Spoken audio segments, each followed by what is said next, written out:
हम आप तक पहुंचा रहे हैं, जहां पर हिजबुल्लाह का चीफ नसरल्लाह ढेर हुआ है। इजराइल का ये दावा है, इजरायली सेना के द्वारा ये दावा किया जा रहा है कि अटैक में वो मारा गया। Hezbollah chief Hassan Nasrallah, Israeli सेना का ये दावा है कि एयर स्ट्राइक के दौरान उसे मारा गया है। सेना की तरफ से, इजरायली सेना की तरफ से ये दावा किया जा रहा है। हिजबुल्लाह ने किया इजराइल के रमत डेविड एयरबेस को मिसाइल के निशाने बनाने का दावा, लेकिन अब ये खबर निकलकर सामने आ रही है कि हिजबुल्लाह चीफ जो है हसन नसरल्लाह वो मारा गया है। इजराइल सेना की तरफ से ये दावा किया गया है। कहीं ना कहीं आतंक का खात्मा हम इसे कह सकते हैं।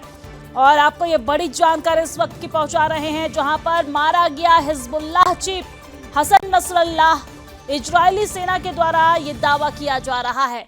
बड़ी और अहम जानकारी हम आप तक पहुंचा रहे हैं, जहां पर हिजबुल्लाह चीफ नसरल्लाह ढेर हुआ है। इजराइल का ये दावा है कि अटैक में वो मारा गया है। बड़ी और अहम जानकारी, जहां पर हिजबुल्लाह हेडक्वार्टर पर एयर स्ट्राइक हुई थी और इजराइल डिफेंस फोर्स ने इसकी जानकारी दी है। और इसी बीच ये बड़ी जानकारी निकलकर सामने आ रही है कि हिजबुल्लाह का चीफ हसन नसरल्लाह ढेर हुआ है। इस एयर स्ट्राइक में इजराइल की तरफ से ये दावा किया जा रहा है कि अटैक में उसे एयर स्ट्राइक जो यहाँ पर की गई थी उसके हेडक्वार्टर पर, उसमें वो ढेर हो गया, यानी कि उसे मारा गया है।